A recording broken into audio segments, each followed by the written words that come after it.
ونستعينه ونستغفره ونعوذ بالله من شرور أنفسنا وسيئات أعمالنا.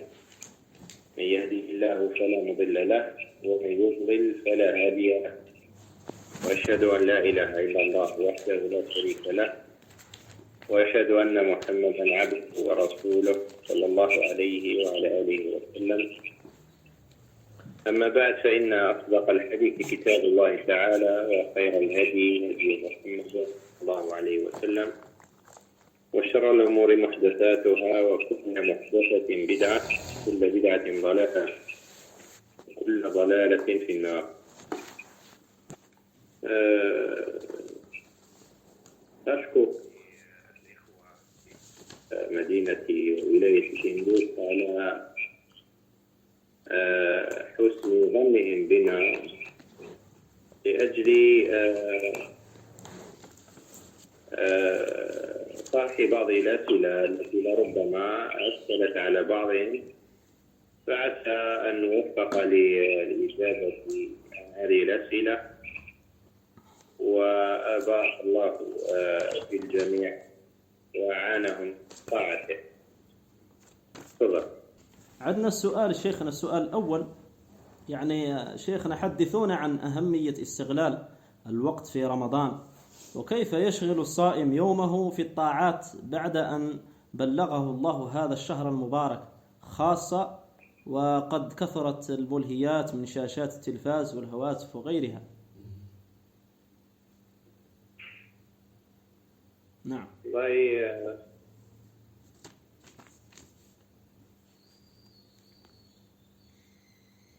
لا شك أن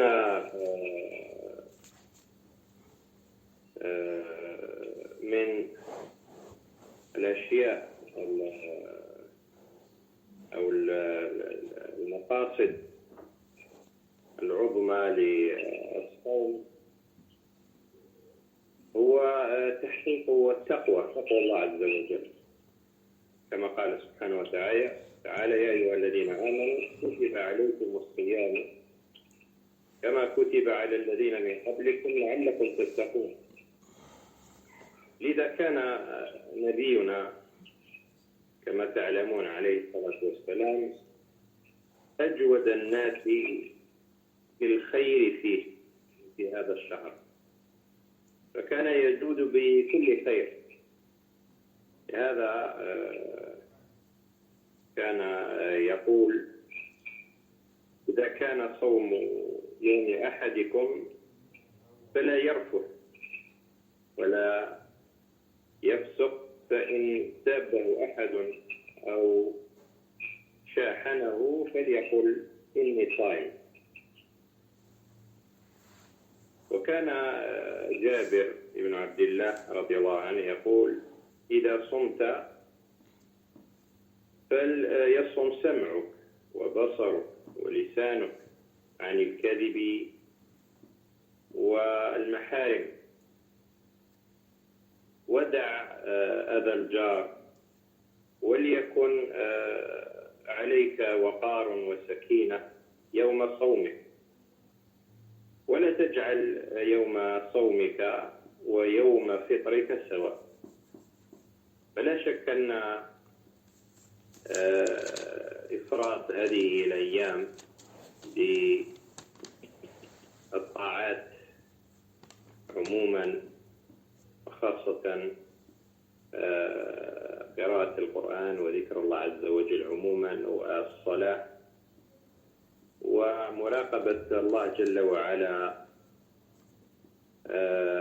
فيما يتلفظ به المرء في أثناء صومه، فهذا لا شك أنه من على المرء أن يلاحظ هذه المقاصد العظيمة لصيامه، حتى لا تزل قدمه عن هذه المقاصد المطلوبة والمرغوبة. هذا يعني على وجه الاختصار ما أنصح به، خاصة وأن المرء عليه في عباداته أن يحقق شرطي الإخلاص. أولا فليجدد مقصده ونيته، وهذا لا شك أنه شرط مهم. وكان السلف يعني يعرفون أن في معالجة مقاصدهم ونياتهم كانت تأتيهم أو يعتريهم شيء من المشقة في ذلك، وهذا لصدقهم. فعلى المرء أولا أن يحرص على ذلك، وأن يتبع النبي عليه الصلاة والسلام من جهة اقتفاء آثاره في كيفية صيامه، وكيف كان يقضي أوقاته عليه الصلاة والسلام، وكذا من جاء بعده من خيار الأمة من صحابته رضي الله عنه. نعم، تفضل. نعم شيخنا. سؤال آخر، سؤال شيخنا: ما حكم من نام ثم وجد أثر قطرات على ثوبه وهو لا يدري أنه هل هو من احتلام أو غيره؟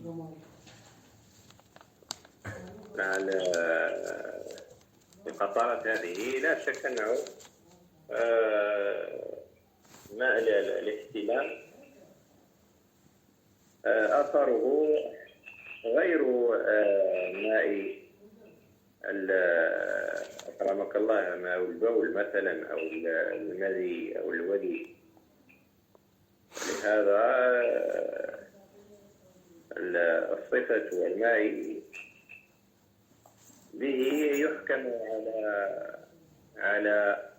على ما سيقوم به أو ما يترتب عليه من أحكام. فلهذا هذا إلا أن يكون مريضا، يعني بسلس بول ونحو ذلك، وإن كان يعني يختلف ذلك، يعني الماء يختلف بين ماء الاحتلام وغيره. نعم. نعم شيخنا. سؤال آخر.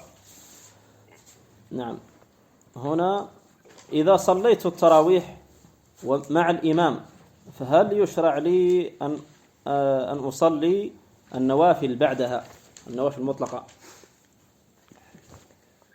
هذه القضية قضية الزيادة عن 11 ركعة كما قالت عائشة رضي الله عنها. هذه مسألة يعني اختلف فيها العلماء يعني قديما، فأوردوا بعض الآثار في ذلك عن بعض السلف في الزيادة على 11 ركعة، والذين يعني التزموا عدد ركعات النبي عليه الصلاة والسلام قالوا، وقد قالت عائشة: فلا تسأل عن طولهن وحسنهن. فالذين يعني ذكروا أنه يشرع للمسلم أن يزيد على هذا العدد قالوا هذا من باب التخفيف، لأن الآن المصلي حتى إذا صلى 11 ركعة فإنه يعني مع من غير طالة القراءة، يعني الآن يقرؤون بالحزب ولربما بحزبين. فلهذا العلماء قديما قلت أنهم اختلفوا في الزيادة على ما ذكرت عائشة عن فعل النبي عليه الصلاة والسلام. لا شك من هذا كله مع وجود هذه التأويلات أن القيام على ما ذكرته عائشة من فعل النبي عليه الصلاة والسلام هو الأسلم. وأما هل يشرع له إذا قام من الليل بعد صلاة التراويح، فقد أثر عن النبي عليه الصلاة والسلام أنه كان يصلي ركعتين أنه كان يصلي إذا قام من الليل بعد قيامه لصلاة الليل، فإذا نام وقام بعد ذلك كان يصلي ركعتين. فملازمة والأخذ بسنة النبي عليه الصلاة والسلام حينئذ هذا أولى، مع وجود الخلاف في ذلك وتأويلات الفقهاء والعلماء في قضية الزيادة فوق ما ذكرت عائشة رضي الله عنها. نعم شيخنا، سؤال آخر وهو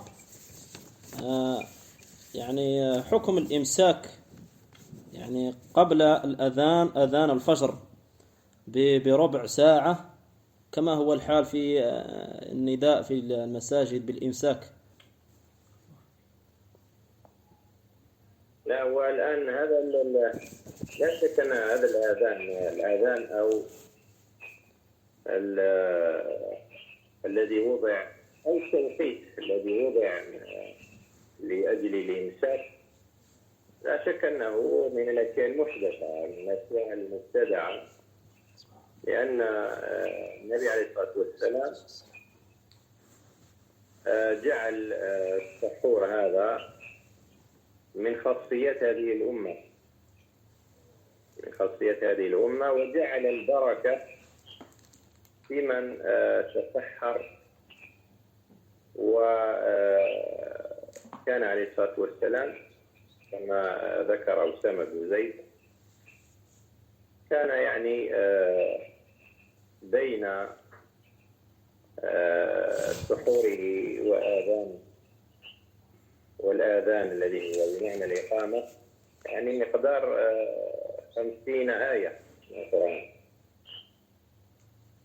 فكان الصحابة يتسحرون مع النبي عليه الصلاة والسلام، وهذا في سنة في واستحباب الاجتماع عند السحور بفعل الصحابة مع النبي عليه الصلاة والسلام. وفيه أيضا أنه عليه الصلاة والسلام كان يجعل السحور قبيل وقت صلاة الفجر، هذه هي السنة. فجعل البركة عليه الصلاة والسلام في تعجيل الفطر وتأخير السحور. وتأخيره هذا الإنسان يبدأ يعني قبل الوقت الشرعي لصلاة الفجر ويتسحر بما تيسر له. فإذا مثلا هو لا يلزم أنه يبقى يأكل إلا أن يؤذن، لكن فليجعل ذلك آخر وقته. والنبي عليه الصلاة والسلام يعني جعل البركة في ذلك. فلهذا على المرء أن يعمل على وفق ما سنه عليه الصلاة والسلام. أما هذه الإمساكيات ونحو ذلك هذه يعني أحدثت بالنظر إلى علم الحساب وعلم الفلك، وهي في الحقيقة يعني هذه الأخذ بالحسابات في لأجل المواقيت عموما هذا تأخر يعني بعد المئة الثالثة. فهذا مسبوق أقول صراحة بإجماع السلف الذين قال فيهم النبي عليه الصلاة والسلام خير الناس أو خير الناس القرن الذي أنا فيه ثم الذين يلونهم ثم الذين يلونهم. فلهذا يعني هذا الإمساكيات والنظر إلى علم الحساب والفلكيات ونحو ذلك يعني هو طارئ ودال على الإجماع الأول. نعم شيخنا، كما قلت شيخنا حتى أنه يوجد بعض يعني العبرة يا شيخ بتحقق طلوع الفجر، لأنه بعض المناطق يكون طلوع الفجر بعد الأذان ب10 دقائق مثلا، فهل يجوز له فيها أن يأكل أو يتسحر؟ هذا أنا أقول قضية دخول الوقت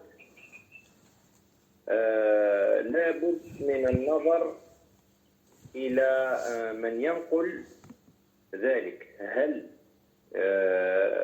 هو خبير بمعرفة دخول الوقت أو لا؟ لأن الآن صارت كثير مما ينقل يعني فيه كثير من التضارب، بل أقول حتى في المنطقة الواحدة. فلهذا ما قضية الآن العبرة بدخول الوقت حتى يتبين الخيط الأبيض من الخيط الأسود من وقته الفجري. فإذا كان يعلم الوقت ويعلم أمارات دخول الوقت ونحو ذلك كان عالما بذلك، نعم، لأن هذه هي العبرة بذلك. نعم. تفضل. نعم. سؤال آخر شيخنا، وهو يعني إذا تقيأ الصائم من غير عمد وأحيانا يصل القيء إلى الحلق ويعود، هل يفسد صومه؟ لا، على المشروع أنه إن استطاع يعني بإرادته هو الذي يعني أدخل يده في فيه حتى قاع، فحينئذ عليه القضاء.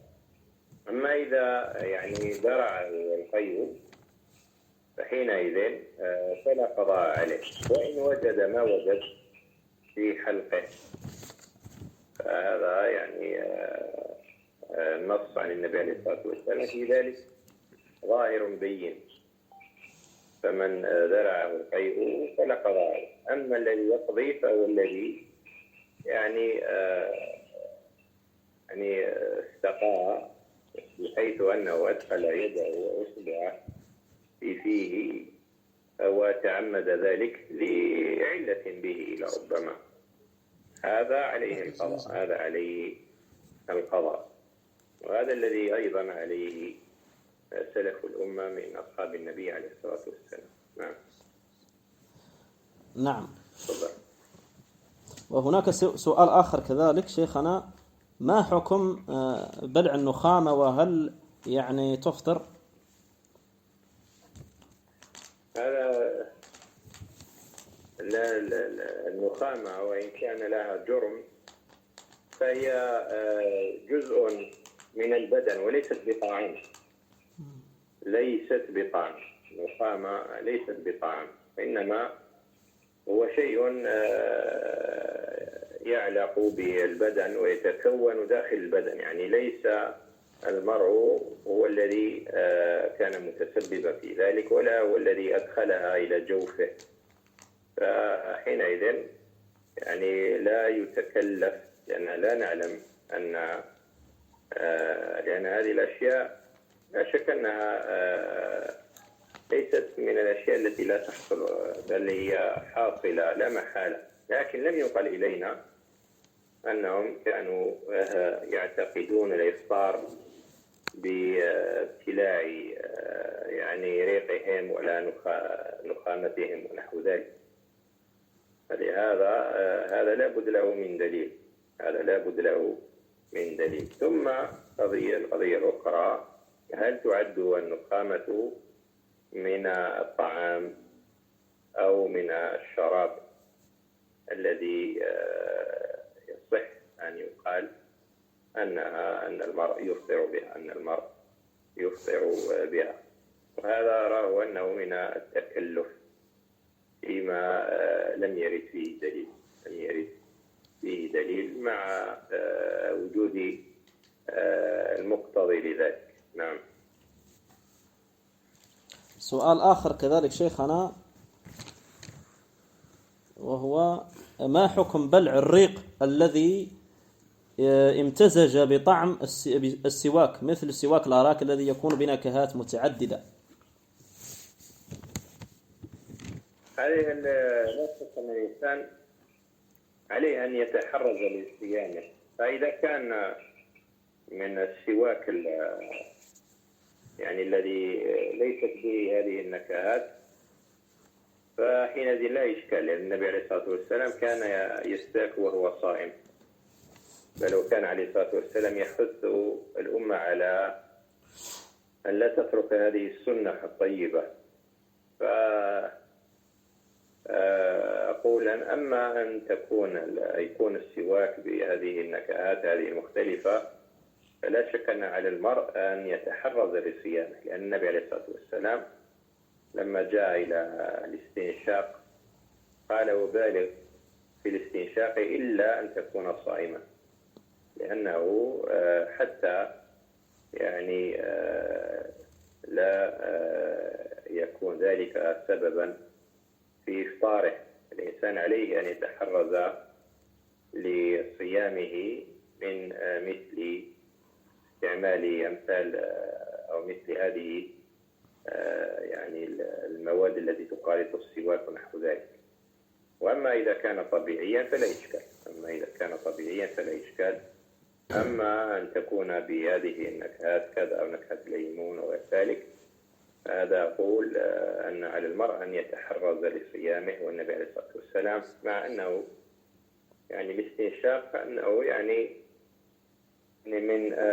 من أفعال الوضوء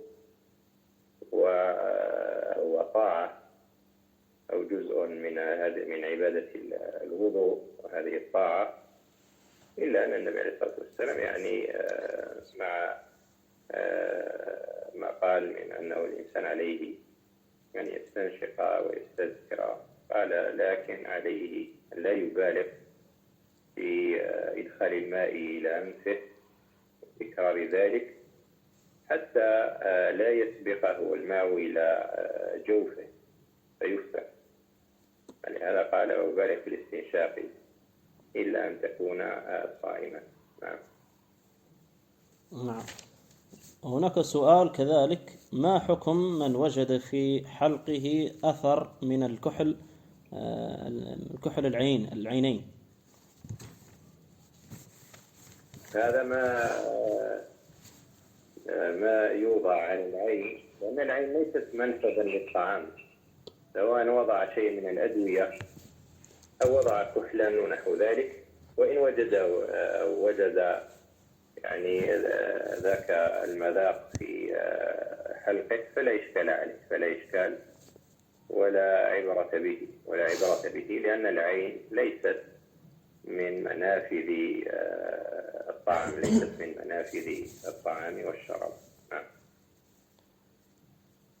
كذلك سؤال شيخنا: يعني نجد من بعض من يعني يتوضأ فعند المضمضة وبعد انتهاء من الوضوء يبقى يتفل حتى يريد أن يخرج ما بقي من الماء في فمه، هل هذا يعد من التكلف؟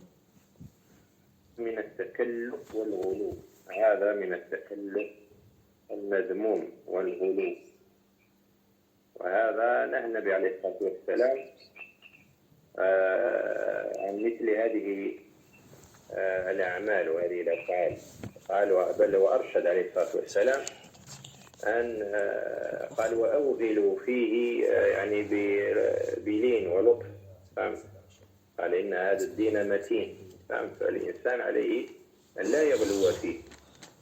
فهذا من الغلو الذي أن هذه التصرفات هذه لا شك أن الصحابة زمن النبي عليه الصلاة والسلام كانوا يتوضؤون في أيام صيامهم ونحو ذلك، لكن ما نقل عنهم مثل هذا التكلف المذموم، مثل هذا التكلف والغلو المذموم. فلا شك أن المبالغة في مثل هذه التصرفات مذمومة، وعلى المرء أن يكف عن ذلك. وهذا لا شك أنه من مداخل الشيطان، يريد أن يعني يوقع تلك الوسوسة في أنفس المؤمنين. نعم. شيخنا كذلك سؤال: إذا بقي شيء يسير من بقايا الطعام الذي يأكله من السحور يجده الصائم بعد سحوره بعد الفجر، فهل يبلعه أم يخرجه من فمه؟ إذا كان هذا الطعام ذو جرم واستطاع، يعني لأن المرء لابد الإنسان أن يلاحظ قضية الخطأ والنسيان. فإذا كان على وجه الخطأ فابتلعه، أو كان على وجه النسيان فابتلعه، فلا شيء عليه. أما إذا كان يعني وجده تمكن من غير خطأ ولا نسيان من رفضه وطرحه، فهذا الذي يجب عليه. لأن بعض الناس ربما يجد لكن لا ينتبه لذلك، ربما يبتلعه من بقايا الطعام على أسنانه أو في فمه عموما. حينئذ إذا كان يعني على غير وجه الخطأ والنسيان فعليه أن يعني يرفضه خارج فمه، خاصة إذا كان له جرم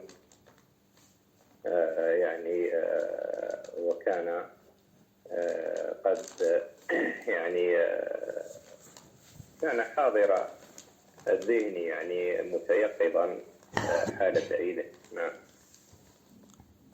نعم. شيخنا كذلك سؤال في قول النبي صلى الله عليه وسلم: من قام رمضان إيمانا واحتسابا غفر له ما تقدم من ذنبه، متفق عليه. هل يشمل القيام هنا خاص بالصلاة، أم يشمل جميع الطاعات من ذكر وقراءة القرآن وغيرها؟ قال يعني عليه الصلاة والسلام: من قامه يعني يقصد الصلاة، لأن النبي عليه الصلاة والسلام كما لا يخفاك أنه كان يقوم ليالي رمضان ويجتهد في ذلك. فلما أحس بحضور أصحابه فخشي أن يشق ذلك عليهم إذا فرضت عليهم تلك الصلاة. فأصل هذه الصلاة هي سنة عن النبي عليه الصلاة والسلام، لكن لما زالت هذه العلة فما كان من عمر رضي الله عنه، هي سنة أحد الخلفاء الراشدين رضي الله عنه، أن جمع الناس على مثل هذه الصلاة. فالمقصود بالقيام هنا هو قيام لياليه مع صيام نهاره. فهذا هو المقصود من حديث النبي عليه الصلاة والسلام، وجعل ذلك على وجه احتساب الأجر والإيمان بالله جل وعلا، والصدق في ذلك وإخلاص النية في ذلك. فمن قامه وصامه وحقق ما ذكر النبي عليه الصلاة والسلام من إخلاص وصدق فله ذاك الأجر وذاك الثواب. نعم. شيخنا في ليلة 27 من رمضان يصلي يعني كل أو أغلب المساجد هنا بعد العشاء ركعات غير محدودة إلى الفجر، فهل نكتفي ب11 ركعة أم ماذا نفعل؟ نعم، أنا قلت أنه ثابت عن النبي عليه الصلاة والسلام أنه صلى بعد وتره ركعتين، فللمسلم أن يصلي كذلك، وأن يفعل بفعل النبي عليه الصلاة والسلام، وليجعل ذلك في آخر ليله على أن له من العبادات كقراءة القرآن أيضا أن لا يغفل عن هذا، فله أن يقرأ من كلام ربي جل وعلا ما تيسر له، وله أيضا كما ذكرت أن يوافق سنة النبي عليه الصلاة والسلام بأن يصلي كما صلى عليه الصلاة والسلام الركعتان بعد وتره. يعني هذه الليالي خاصة العشر الأواخر نبينا عليه الصلاة والسلام كان يشد مئزره ويوقظ أهله. فلا شك أن المسلم عليه ليلة هذه العشر الأواخر إن شاء الله تعالى، نسأل الله عز وجل أن يوفقنا لإدراكها، أن يعني يقوم على مثل ما كان يقوم عليه النبي عليه الصلاة والسلام. يعني بعد أن يصلي التراويح جماعة في أول الليل، هذا عمر رضي الله عنه كذلك كان قد جمعهم في أول الليل وكانوا يصلون كذلك. فبعدها له أن يجتهد بقراءة القرآن، وله أن يختم ذلك بركعتين أو قبل ذلك أو في وسط الليل، أو أن يؤخر، وهذا أفضل. وهذا يعني يجتهد بحيث أنه إن تمكن من يعني الاستيقاظ في هذه العشر خاصة في أوتارها، فكذلك يعني كذلك فليفعل. هذا الذي أنصح به. نعم. نعم شيخنا، كذلك في التهجد في العشر الأواخر، هل يشرع هذا بعد التراويح؟ أنا أقول أن هذا التهجد هذا يعني فصل بين التراويح والتهجد، هذا لم يكن عليه الراعي الأول، والذين يعني أن يعني يذكرونه أو يدلون عليه إنما أخذوا بعموم قول النبي عليه الصلاة والسلام أن صلاة الليل مثنى. لكن هذه العمومات تقيدها ما أوضحته عائشة رضي الله عنها، أن النبي عليه الصلاة والسلام ما كان يزيد لا في رمضان ولا في غير رمضان عن 11 ركعة. لهذا فنحن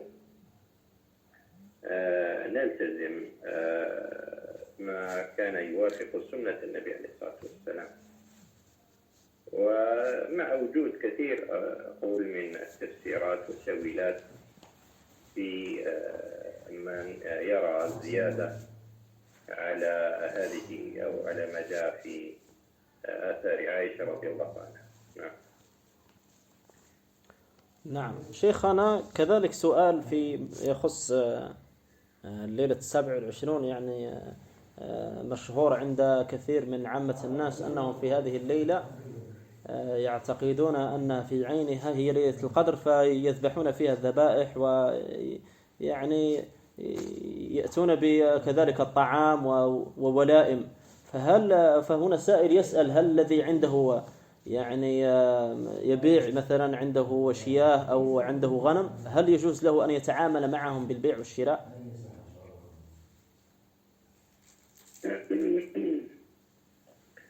إذا كان، لأن لا شك أنها من السلف من يقول أنها مما يقع في ليلة القدر مما يقع في ليلة 27، لكن لوجود الخلاف بين السلف في تعيينها، قال بعضهم أنها تتنقل في تلك العشر أو في أوتار العشر.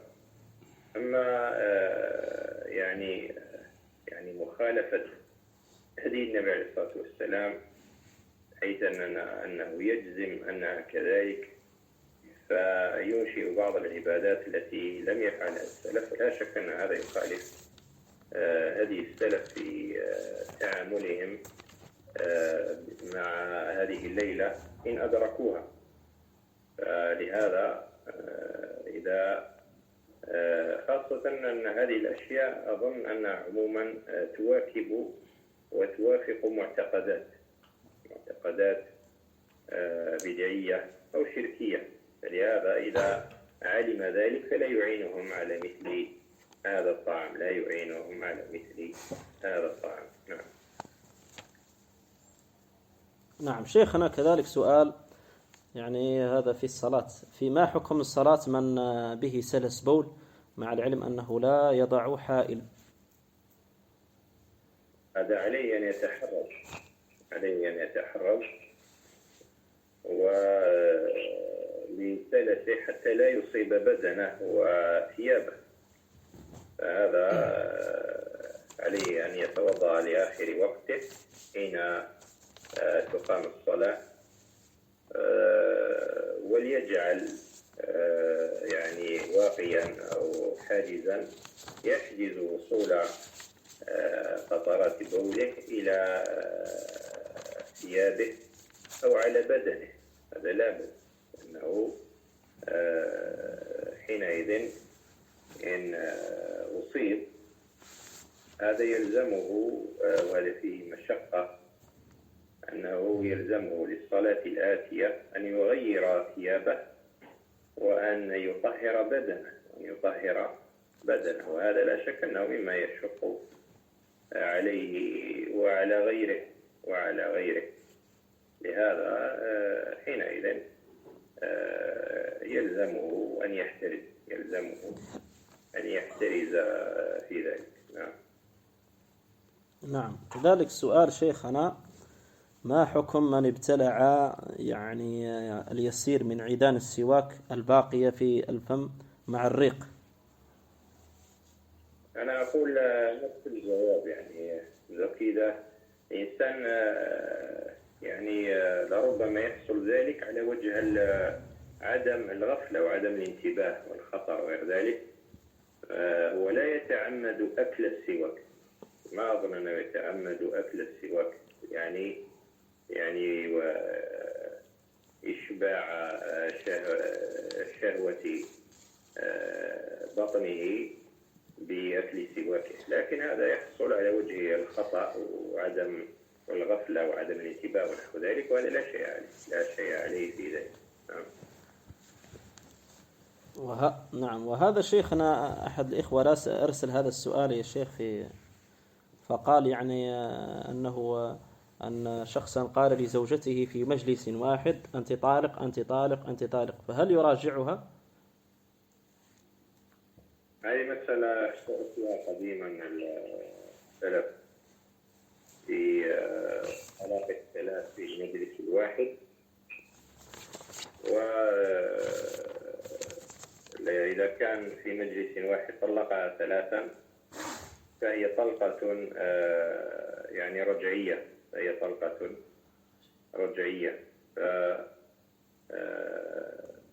يعني تعد طلقة واحدة،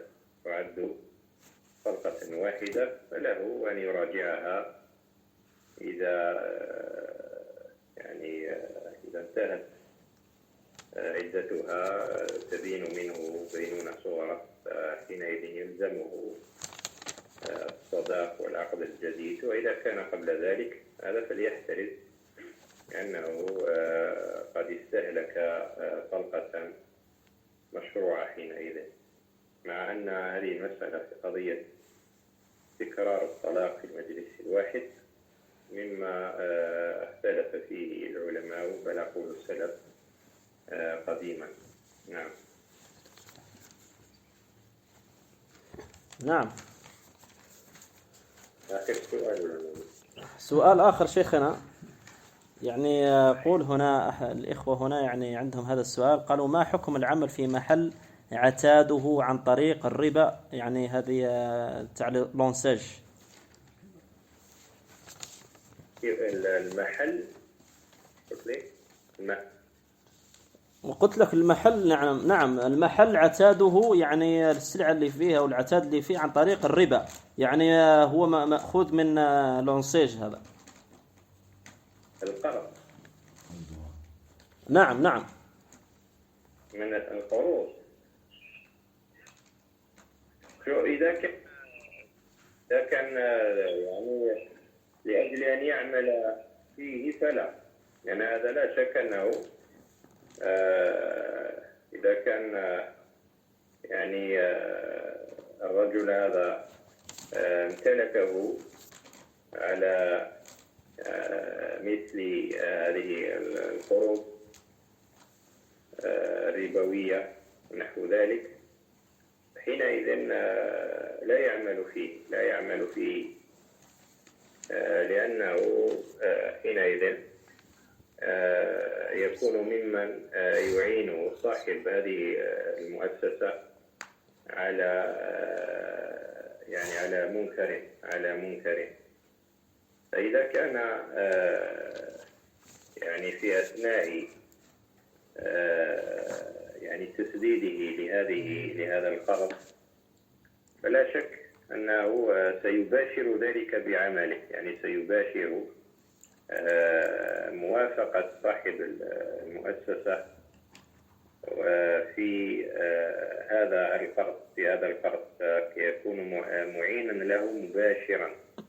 أما إذا كان بعد انتهاء من أقساطه هذه وما كان له يعني صاحب الشركة يعني ليست له من الديون التي يسددها، فحينئذ هذا يكون يعني أنا أقول يعني يجوز أن يعمل عنده، لكن الورع ينافي ذلك لأنه يكون كالتزكية له على فعله، وإن أكمل الأقساط التي بينه وبين هذه المؤسسات. نعم. شيخنا نحن نثقل عليك، ولكن فرصتنا معك يعني شيخنا يعني نادرة. حياك الله. نعم شيخنا، سؤال أو سؤالين لو تسمح شيخ. نعم هنا شيخنا يعني البعض يعني من الناس عندما يصلي التراويح في العشر الأواخر لا يصلي مع الإمام، لا يكمل معه إلى الوتر، فيقطع فيذهب عنه ويؤخر الوتر إلى بعد التهجد، فهل هذا العمل صحيح؟ أباك ما سمعتكش. أعيد السؤال.